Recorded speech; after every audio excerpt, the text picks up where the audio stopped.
Olá, esse é mais um Juntos a Bordo TV. O programa de hoje vai te levar a um passeio pela cidade imperial. Você vai se apaixonar por Petrópolis, no Rio de Janeiro. Que tal partilhar sonhos? Nossos passageiros contam para onde desejam viajar. O bate-papo de hoje é com a atriz Denise Fraga, que vai nos falar sobre a vida na estrada. Conheça um museu que valoriza a cultura nordestina e o homem sertanejo. Veja as impressões de quem entrou pela primeira vez num ônibus super moderno. E tem ainda a engraçada história de viagem desse passageiro. Então aperte o cinto e ajeite a poltrona que o Juntos a Bordo TV está começando.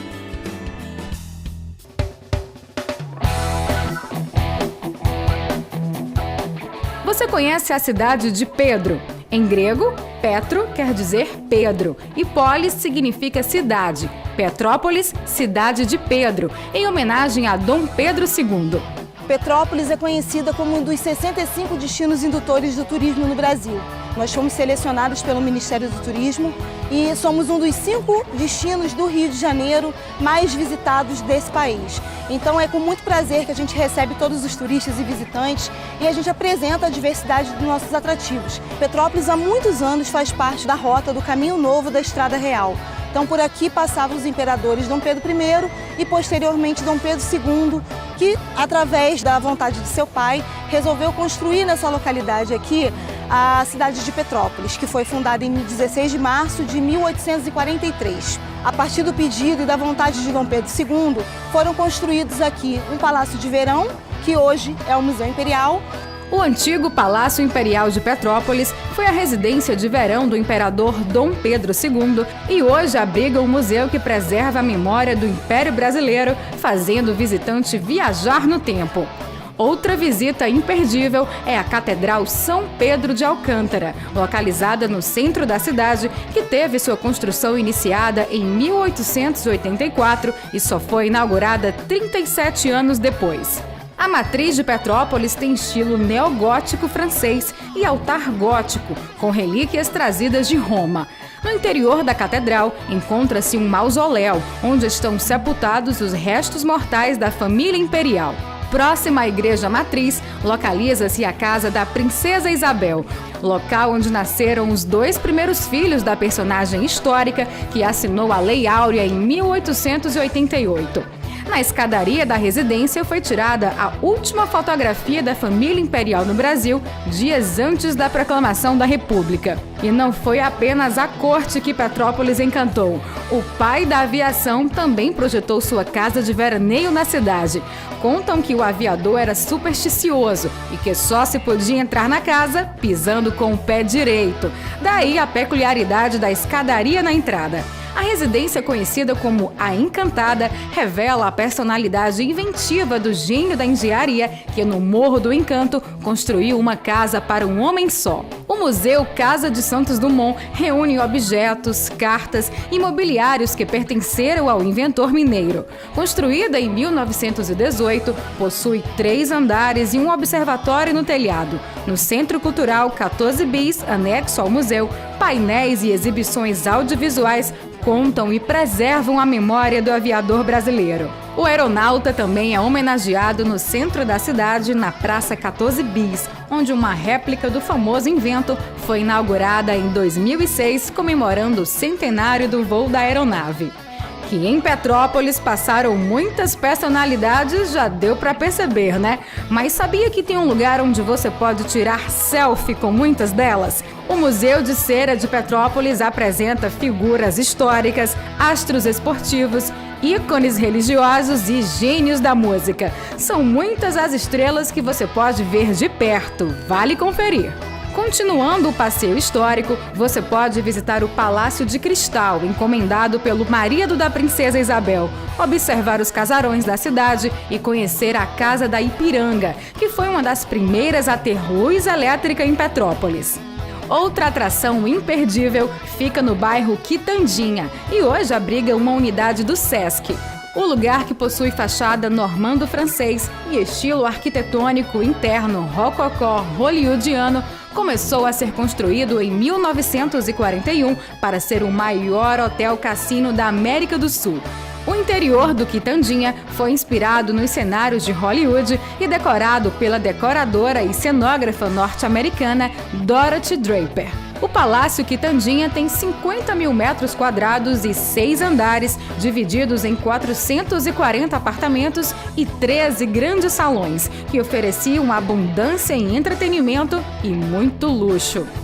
O lugar foi palco de inúmeros acontecimentos e passarela de muitas personalidades nacionais e internacionais como Getúlio Vargas, Grande Otelo, Evita Peron, Henry Fonda, Greta Garbo, Carmen Miranda e Walt Disney. E ainda hoje é um dos pontos turísticos mais imponentes e requintados da cidade de Petrópolis. Requinte também encontramos na gastronomia petropolitana. As opções são diversificadas e saborosas. Restaurantes, bares e bistrôs agradam diferentes paladares na cidade imperial, que une tradição e história à modernidade. A influência dos imigrantes alemães, italianos, portugueses e árabes possibilitam diversas experiências gastronômicas. A culinária serrana faz um convite à boa mesa. Venha degustar! Petrópolis foi colonizada por colonos alemães, então a participação histórica do Major Júlio Frederico Keller nessa questão foi muito importante, porque ele trouxe para cá, em 1845, as primeiras famílias de colonos alemães que habitaram e ajudaram a colonizar a nossa cidade. Além dos atrativos culturais e históricos, nós temos atrativos naturais, temos os circuitos eco-rurais, temos uma diversidade enorme em relação ao artesanato também produzido na cidade. Quem vier a Petrópolis não pode deixar de fazer o tradicional passeio nas Vitórias, que são as nossas charretes, um ícone do século XIX e que todo turista gosta de conhecer. E conhecer também o nosso circuito cervejeiro. Nós temos várias cervejarias, são abertas à visitação e podem estar recebendo vocês aqui na nossa cidade. Vocês que estão assistindo o programa Juntos a Bordo e estão viajando por todo o Brasil, venham conhecer Petrópolis. A cidade está pronta para receber vocês. Eu acho que vocês vão se encantar com o que vocês vão encontrar por aqui. Muita história, muita cultura, muito turismo, muita coisa bacana para quem quiser conhecer. Por que escolher o ônibus? Porque ele é o mais eficiente, tem maior oferta de horários e de serviços, substitui 30 carros na estrada, te leva para qualquer lugar do Brasil. Não cancela nem atrasa por problemas climáticos, atende a grandes demandas sem cobrar mais. Pense nisso, escolha sempre o ônibus.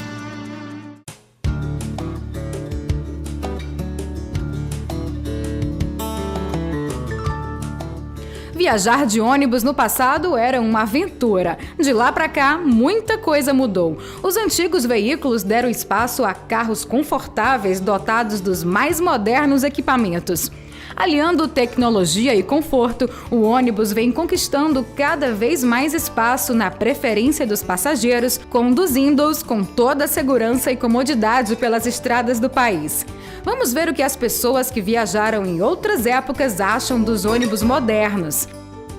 É uma pena que eu tenha nascido 80 anos atrás, porque o modernismo é um negócio muito sério. Até para a gente subir no ônibus é bem baixinho. E agora eu venho nesse ônibus aqui, eu estou me lembrando do primeiro ônibus que eu andei. Eu sei que eram uns cinco assentos, né, assim, de bancos, né, uns 5 bancos. E todo mundo se sentava, e para mim, na minha cabeça, eu era muito pequeno, era de madeira à frente do carro, não sei como é que era aquilo. E aquilo é que a gente viajava, era o ônibus que a gente conhecia. Aquilo. Aí foi se modernizando, depois melhorou, bonito demais, chiquérrimo, né? Chega a dar vontade de a gente morar. Bom demais. Aqui em cima é bom porque você está vendo todo o panorama, né? Está vendo tudo. E à noite é lá embaixo mesmo, que é mais aconchegante, ainda tem a poltrona, é uma cama, né? Muito lindo. Então, de parabéns. Vale a pena, viu? Vale a pena a viagem aqui. Acho que a gente viaja sem 2, 3, 4 dias se não cansa. 40 anos atrás, quando eu andava de ônibus, era muito diferente. Tecnologia avançada, conforto, segurança, bem-estar para o passageiro. Muito bom, muito bom. E os ônibus eram mais simples, embora naquela época eu considerava confortável, mas os ônibus eram mais simples. Eu até me sentar aqui para sonhar um pouco com essa maravilha tecnológica fabricada no Brasil. Ah, olha aí. Olha o que é conforto. Muito conforto mesmo. Olha aí. Hoje temos esse monitor que você assiste, escolhe o que quiser assistir. Esse monitor é muito diferente de antigamente, de um rádiozinho ou de quase nada. A viagem fica mais curta. Já pensou? Ônibus com 2 andares? Olha que conforto, a visão. Deu muita vontade de viajar nesse ônibus. E vou viajar sim. Eu que venho da aviação, ele não deixa a desejar nenhum avião. Poxa, nem se compara, né? Aquela poltroninha de avião. Tem uma reclinação muito boa. É verdade. E a parte de baixo, leito, muito confortável mesmo. Tá de parabéns. Hoje o Brasil é referência, né, de fabricação de ônibus, né, no mundo, porque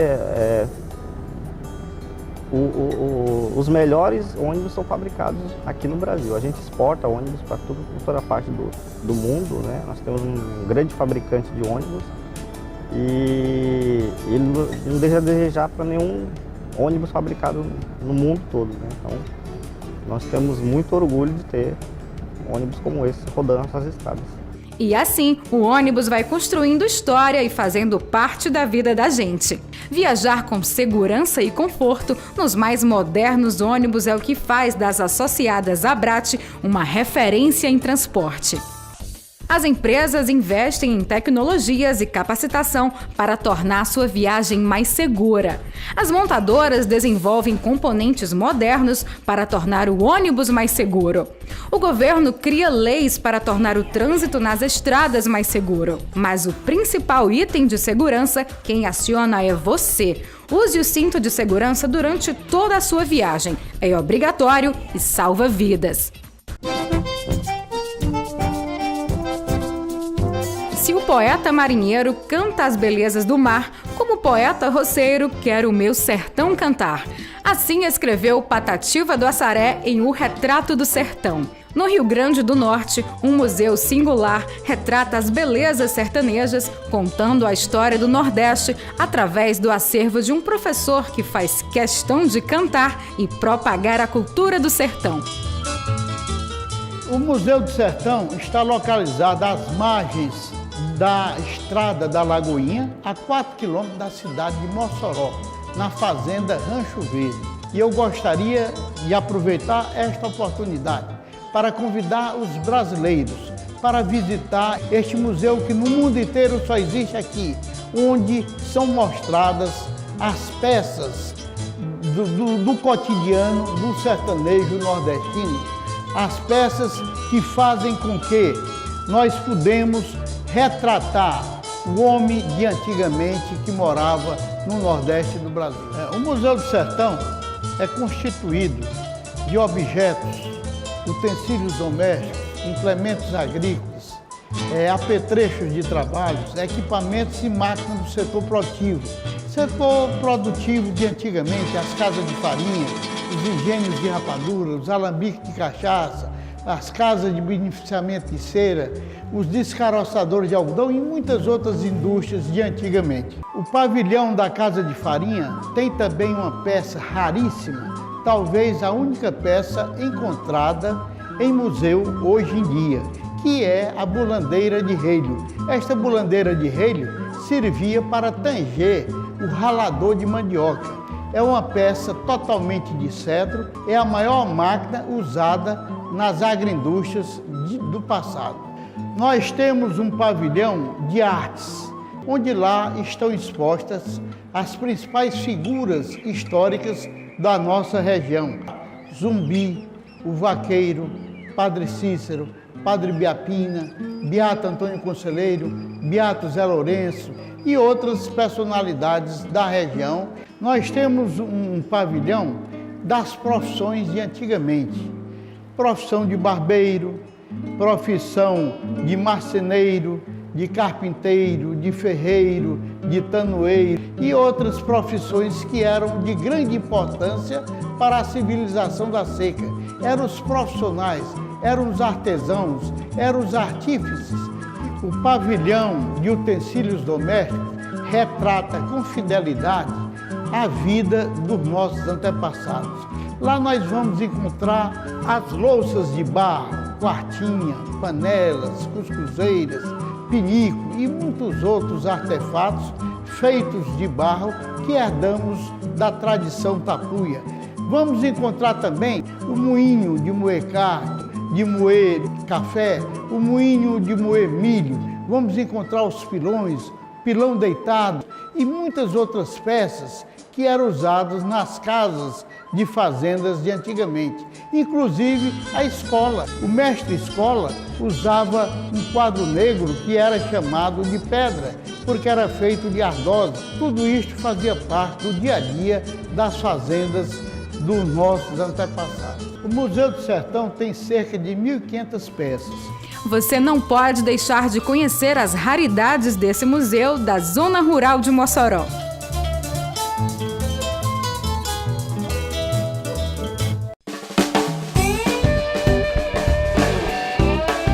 Viajando pelo Brasil em turnê com o espetáculo Galileu Galilei, a talentosa e carismática atriz Denise Fraga nos fala um pouco da sua carreira e da vida na estrada. Vou escrever na língua do povo para muitos e não em latim para poucos.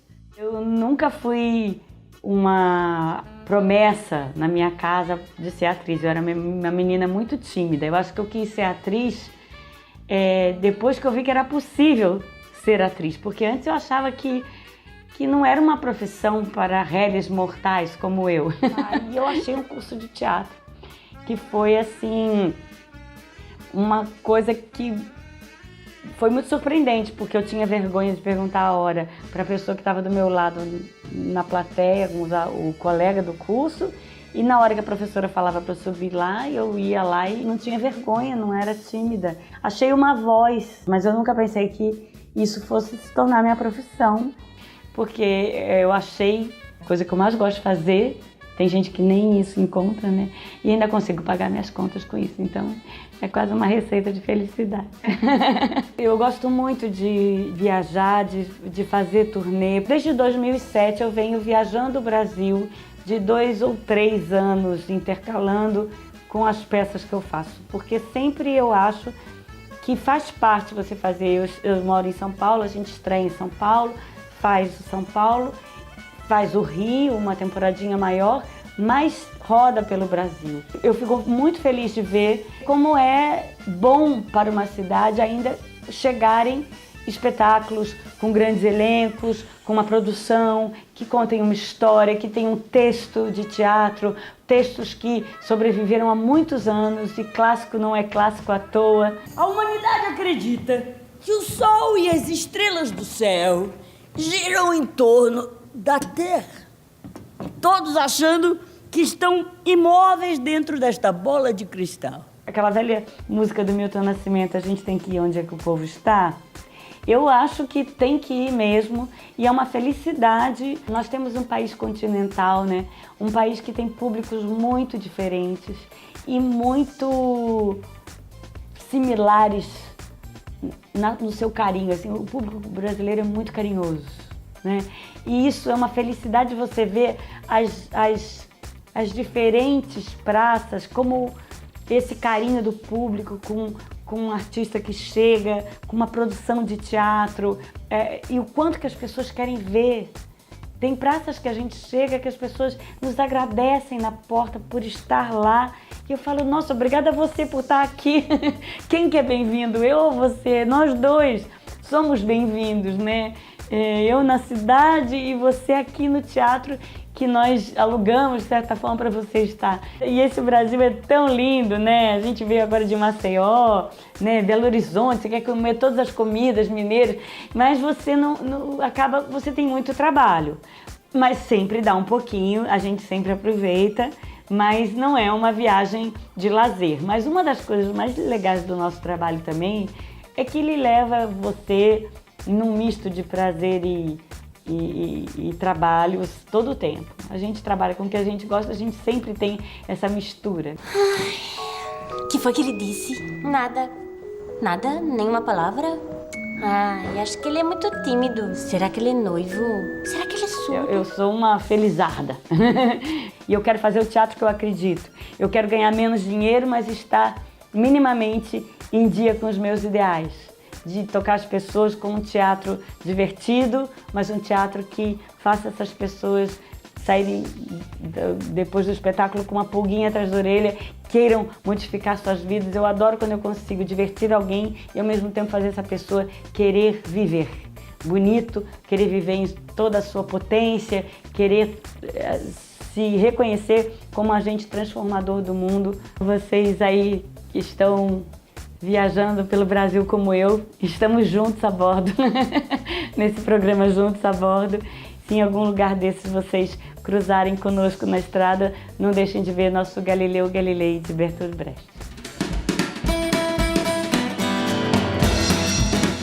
No Réveillon do ano 2000, o Galdino viveu uma situação inusitada durante a sua viagem. Divirta-se com essa história. Em 1999, no Réveillon de 99 para 2000, em meio a uma celeuma mundial, né, que tinha a história do bug do milênio, que o mundo ia se acabar, eu decidi, junto com uma turma de amigos, passar o Réveillon na Praia da Pipa, em Rio Grande do Norte. E aí nós planejamos a viagem, fomos de ônibus, foi tudo uma maravilha. Meus amigos foram na parte de trás, eu fui na parte da frente do ônibus, né? E aí fui com as senhorinhas muito simpáticas e tudo. E a pipa surgiu nesse contexto que, bom, já que vai acabar tudo, eu vou realizar o meu último desejo, passar o Réveillon na Praia da Pipa, conhecer lá no Rio Grande do Norte, que eu não conheço. E no caminho, muito agradável a viagem, eu fui com as senhorinhas, foram bem abastecidas e simpatizaram comigo e começaram a me alimentar, né, durante a viagem. Meu filho, o mundo vai se acabar, coma esse sanduichinho e come essa uvinha e essa laranjinha, essa tangerinazinha. E aí, em toda parada, elas se ressentiam muito porque queriam que eu comesse do bom e do melhor, porque elas, nós já vivemos, vai se acabar tudo. Você é tão novinho, tão bonitinho, apertava na minha bochecha, tão novinho, fofinho, vai morrer tão novo, vai se acabar tudo. E tiravam foto, tirei foto com elas. E aí tome comida, sanduíche nas paradas e refrigerante, e uva e laranja e tal, para compensar, porque para elas eu ia tão novinho e elas já estavam satisfeitas, porque já tinham vivido tudo que tinham para viver. E aí eu engordei uns quilinhos, na época não era como hoje, mas eu devo ter engordado aí só na ida uns 2,5 kg, essa brincadeira. No final das contas, o Réveillon foi uma maravilha, nós festejamos. Deu um certo medo quando deu a meia-noite, né? Ficou todo mundo meio apreensivo. No fim das contas era tudo só folclore e coincidiu de, na volta, eu encontrar com as senhorinhas muito simpáticas, mas aí eu fiz como o leão da montanha, saí pela direita e fui ficar com os meus amigos lá atrás. Saída pela direita! Porque eu já estava muito gordinho, eles já tinham me cevado na ida, né? Eu quero voltar normal na volta. Então a história que eu tenho é essa, 99 para 2000, inesquecível para mim. Grande viagem. Se você tem uma história interessante para contar, manda para o juntos@abrate.org.br e participe do nosso programa. Fizemos uma pesquisa para saber qual a viagem dos sonhos dos nossos passageiros. É gente de todo o Brasil querendo conhecer as belezas do país. Vamos conferir? Meu nome é Cláudia, eu sou gaúcha, atualmente moro em Guarapuava, no Paraná. A viagem dos meus sonhos seria conhecer o Rio de Janeiro, caminhar na famosa calçada de Copacabana, passear de bondinho, visitar o Cristo Redentor e conhecer os demais pontos turísticos da cidade. E você? Para onde você gostaria de viajar? Olá, me chamo Cesário, atualmente moro em São Paulo E minha viagem do sonho seria para Jericoacoara. Não consegui ir lá para conhecer pessoalmente, só pelas fotos. Se fala muito do pôr do sol e seria um grande prazer poder conhecer um dia esse lugar. Olá, eu me chamo Davi e resido em Jericoacoara, Ceará, aproximadamente 4 anos. Sou músico aqui e eu tenho um sonho de conhecer a Amazônia e de poder conviver um pouco com os indígenas. Valeu! Meu nome é Marcelo, moro na cidade de Niterói, no Rio de Janeiro. E nas minhas próximas férias pretendo conhecer João Pessoa, local onde possui as praias mais paradisíacas do Brasil, em especial a praia do Seixas. E também pretendo levar minha esposa na Praia do Amor. Meu nome é Vanessa Campos e moro em Brasília. Estou programando a minha próxima viagem dos sonhos para o Maranhão. O Maranhão é o único estado do Nordeste que eu ainda não conheço. Estou louca para conhecer as noites com reggae, o centro histórico da cidade, seus azulejos e, sobretudo, os lençóis maranhenses. Então, é para lá que eu vou. Quem está falando aqui é o Luan Henrique, da cidade de Natal, Rio Grande do Norte. Sou surfista amador aqui no meu estado e tenho muita vontade de conhecer o Ceará, conhecer Fortaleza, suas belas praias, principalmente seus picos de surf. Vou organizar minha viagem para conhecer esse paraíso chamado Fortaleza, Ceará. Meu nome é Gustavo Chu, eu sou de São Bernardo do Campo, aqui no estado de São Paulo. E eu sou louco para conhecer o Brasil todo, na verdade, não tenho uma cidade específica para ir. Mas acho que eu começaria por Recife, porque eu faço cinema e a cidade está se focando de atividade cultural e de produção audiovisual. Então acho que eu começaria por lá. E aí depois todo o resto, né? Porque esse Brasilzão é maravilhoso. Oi, meu nome é Débora, sou carioca, eu gosto muito de praticar esporte. E nesse momento eu pratico remo. E um local que eu gostaria muito de ir seria ali os Cânions de São Francisco, que fica entre Paulo Afonso, na Bahia, e Piranhas, em Alagoas. E eu sei que ali o remo seria inesquecível. Eu sou a Clarice, sou portuguesa. O meu grande sonho é conhecer a Chapada Diamantina na Bahia e aproveitar também conhecer Salvador, né? Todo mundo fala que lá tem paisagens lindas e maravilhosas. E você, qual é o seu próximo destino? Poxa, quantos lugares para conhecer e sonhos para realizar. E você, para onde quer ir? Sonhe e viaje mais. O Brasil é lindo.